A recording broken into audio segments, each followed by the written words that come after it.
Good morning, everybody. Good morning.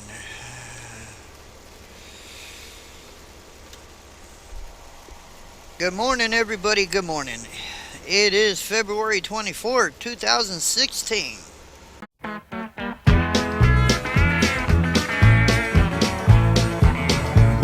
when I was just a little bitty kid, I remember one time Mama said that he sent you all of his love from Frisco Bay.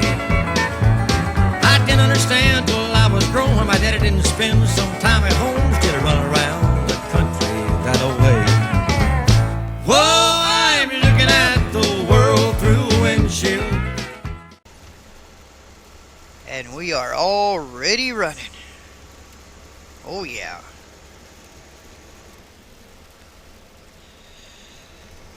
Well, I know you guys seen a little bit of a different scene than what you seen yesterday. I was actually over at United States Cold Storage picking up a load. Well, we were there, and we sat, and we sat, and we sat, and we sat, and we finally got loaded. And I drove as far as Kankakee, and we went to bed. Oh, yeah. Woke up this morning, now we're rolling. We're actually south of Indianapolis. We're on I-65 here. And we're on the way to make a delivery that was supposed to have been there at 7 o'clock this morning. It ain't going to be there at no 7 o'clock because I ran the load legal. So I, in a way, kind of made a couple people mad at me for that, you know. Like, well, you know, got to run legal.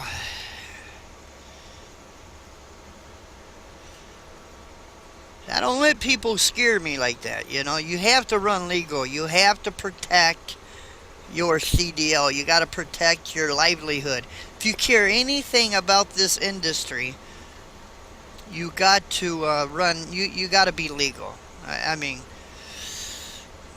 if you Fuji 5 minutes, 10 minutes, 15 minutes, or whatever, that's probably one thing. But if you're going to try to work it 24 hours, something happens, you're in trouble. And don't depend on your company to back you up, saying, well, yeah, we knew he was running like this, because they're not going to want to lose their authority, their ICC number, by telling them, yeah, we told him it was okay to run like that. Which in my case, I have a phone. I don't really have the Qualcomm that is being used. So they try to communicate with me on the phone. Nope. Text me this info. I want everything text to me. Including if you're telling me I have to run over my hours, text that to me. Don't tell me on the phone, because that's not going to get nowhere with me. And I'm not saying Marquardt's doing this. Marquardt ain't doing this. Because I don't really communicate with Marquardt. What I'm saying is John Rose, and I don't care if he does get mad. The truth is the truth. You know, you cannot run a driver or even try to run a driver illegal. And I'm not saying John is bad at that. It's just, I think what happens is he gets himself, he doesn't have that many drivers. He doesn't have that many trucks. So he tries to, he tries to fill these trailers up with the drivers that he has. But then if a driver doesn't come to work, if a driver doesn't perform or whatever, then that makes it where, okay, we have an extra load, it's got to be delivered, and now you're actually working your load, plus you're working the load that that other driver couldn't take because of, for whatever reason. And that usually puts an overload on one driver. But you still only have a 14-hour day.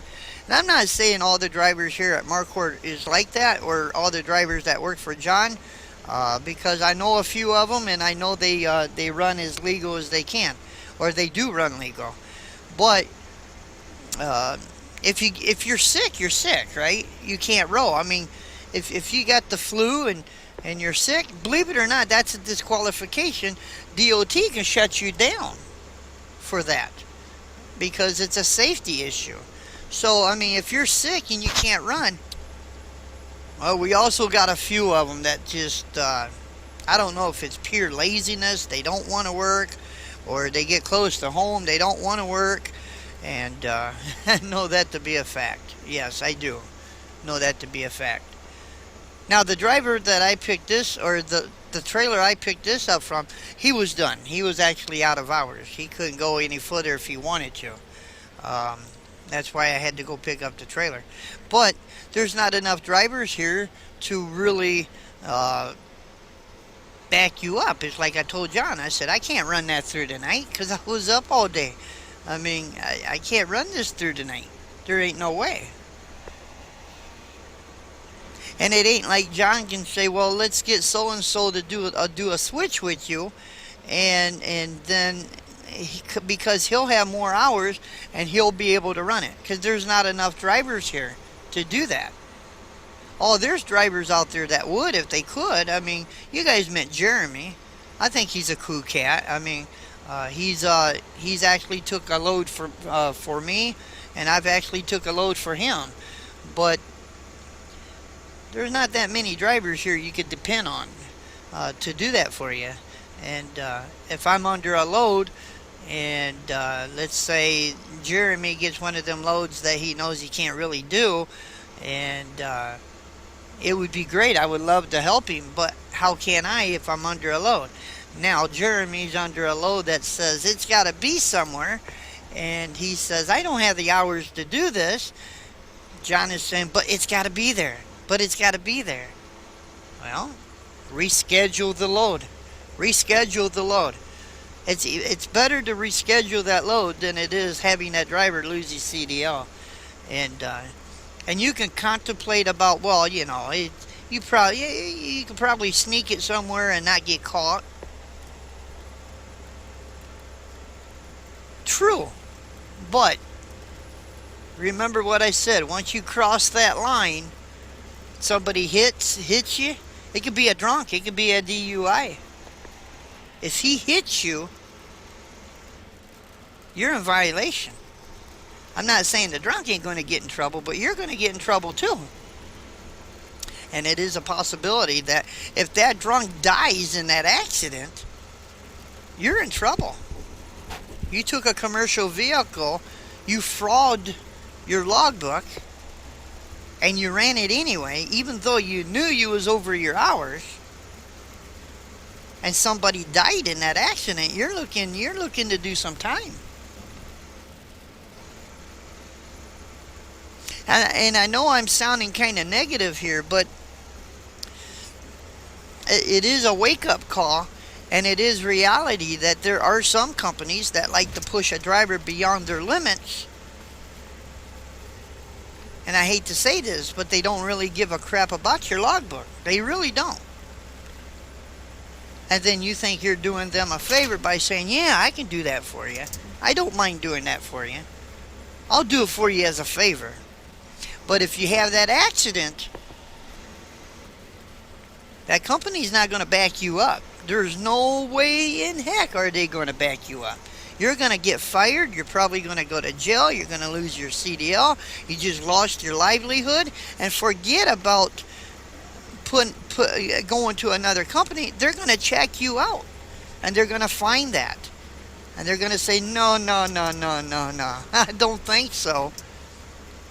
And you're going to end up being a greeter at Walmart, or you're going to end up, you know, something that you don't want to do because you simply cannot drive. And I'm not saying John is real bad about this, but John has been known to do this, and I probably have more arguments with him. And I'm not really worried about him seeing this video. I mean, the truth is the truth, you know. He probably won't even see the video anyway, unless somebody points it out to him. Oh, you may want to see this video. Jukebox is really talking about you.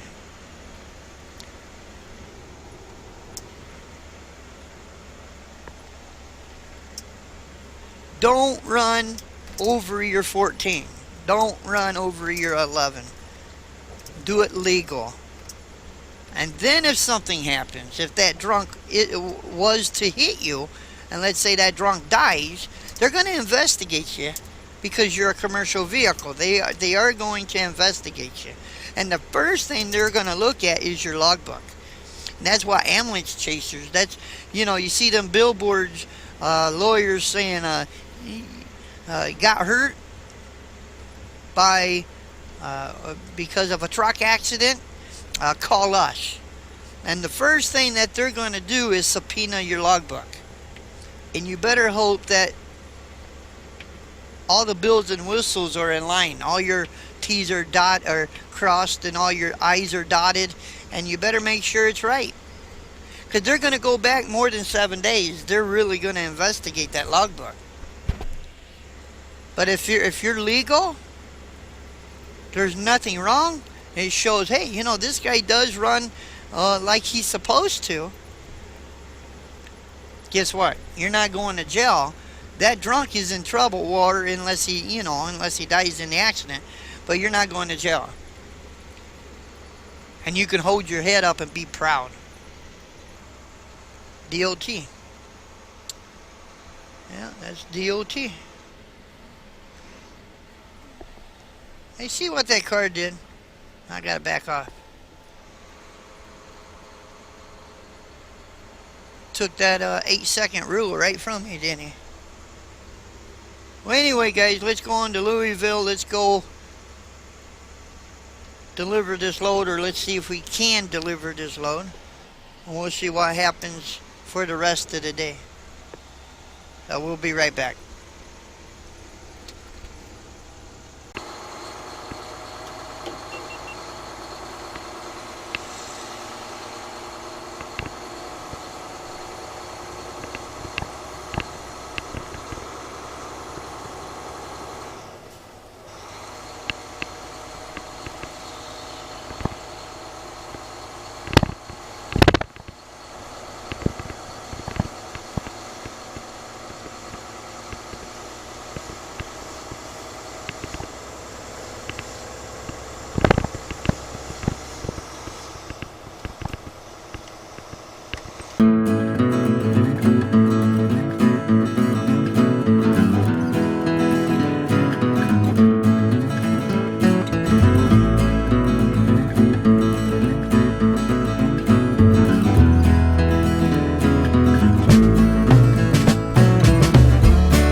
We're 11 miles to our delivery. We're getting on 64. The reason why I had to go the way I had to go was because 64 and 71 exit off of 65 there in Louisville was closed. So we had to go around.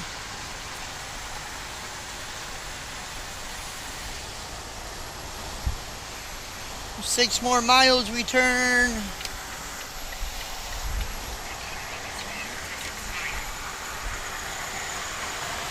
(19B). Okay, I-265 north.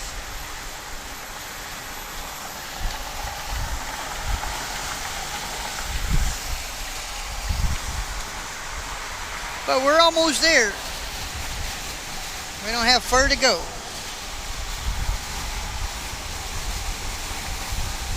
We got some disco lights up here. On both sides. Right shoulder, left shoulder.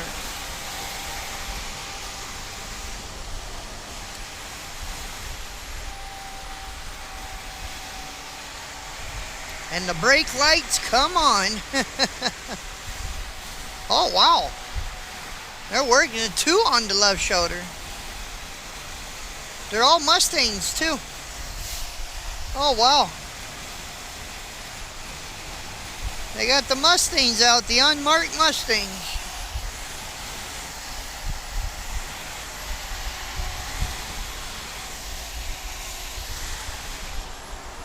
You gotta be careful coming through here.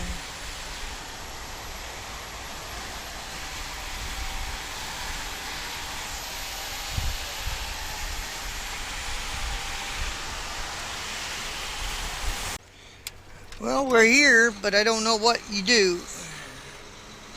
Do you park or do you go in? I don't know what you do, really. I guess I don't know what you do. I'll find out.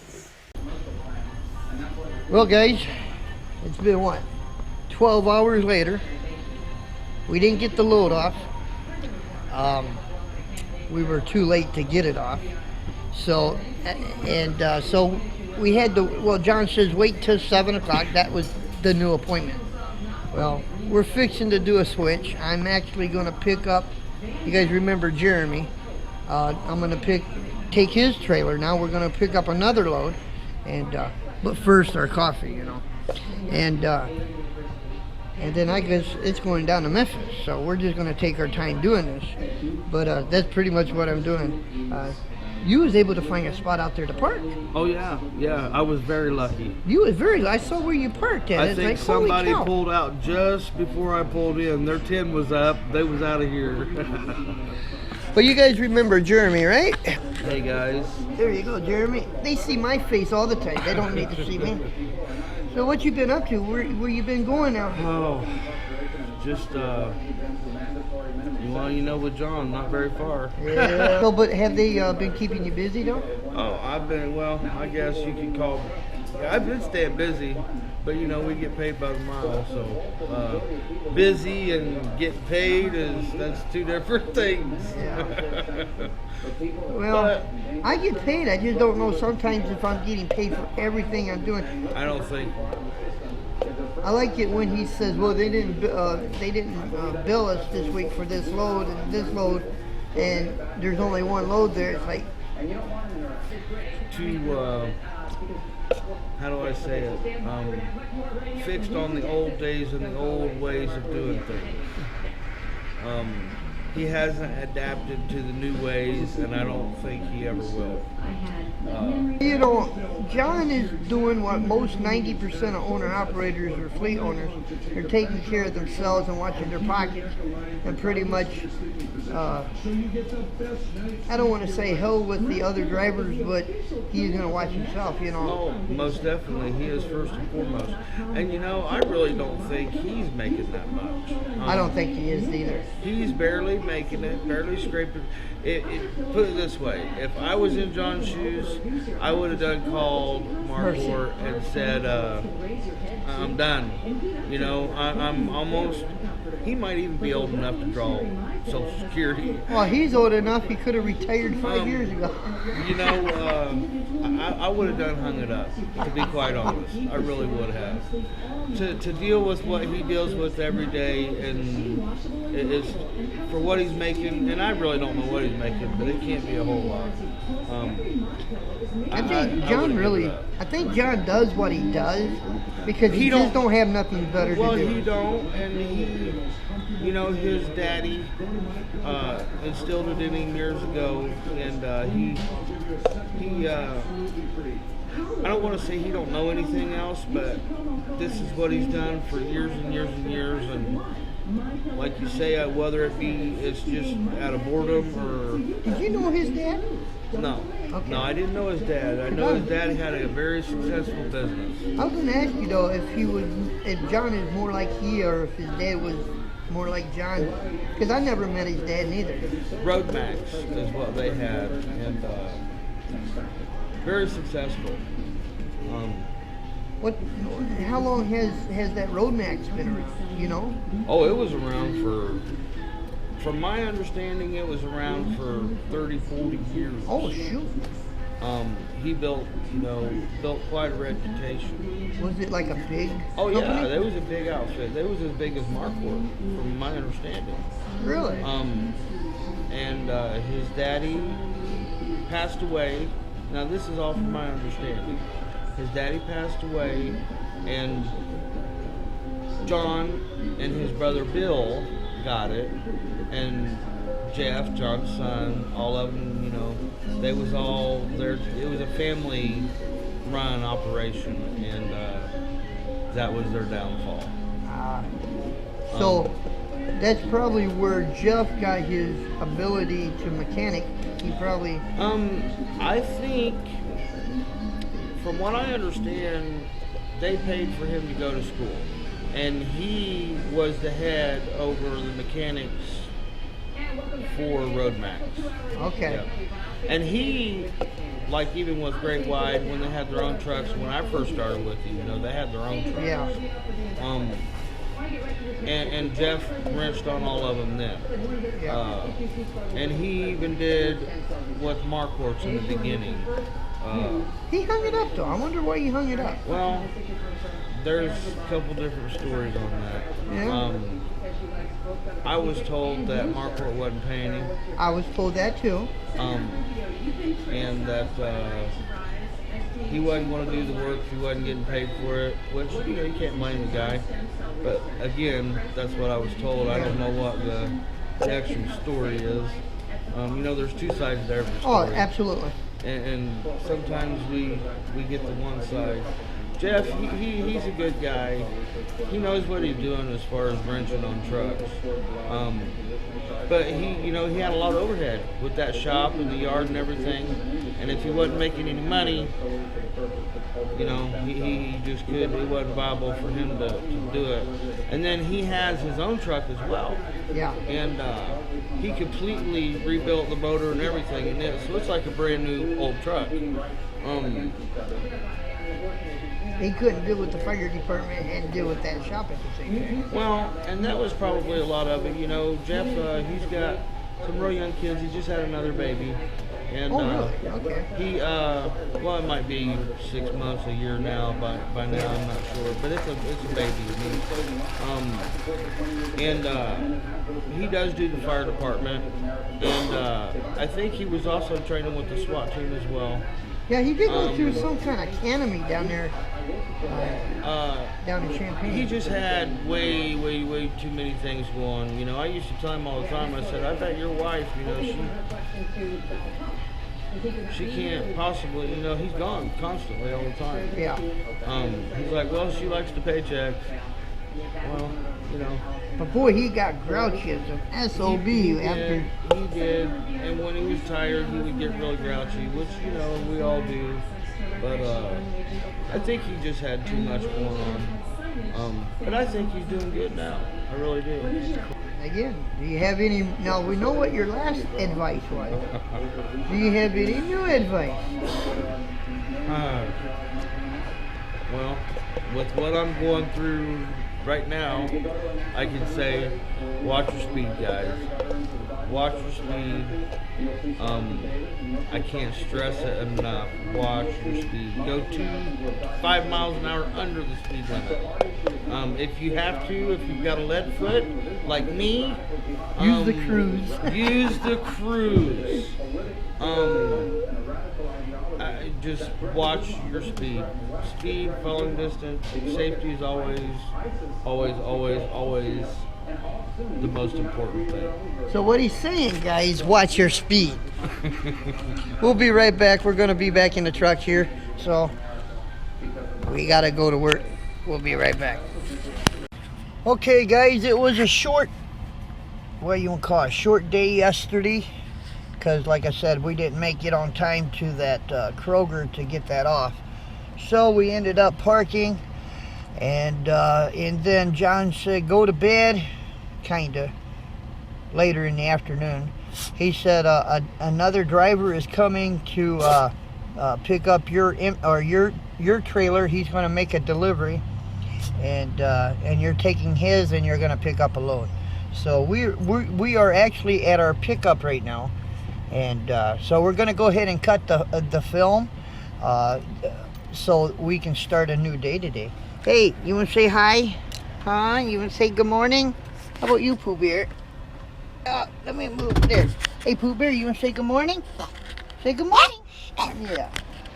And so anyway, but as you guys saw, Jeremy, that's who I did the switch with. I think he's a pretty cool guy myself. I like him very much. But man, I couldn't even buy his coffee. Dang, pilot points. But anyway, we're done for today, and we'll see you guys come 4 a.m. If you're not subscribed to our channel, we ask you to come along and check us out and subscribe. And with that being said, and if you like our videos, please share it. And with that being said, you guys have a good day, and we'll see you guys 4 a.m. See you later. Later.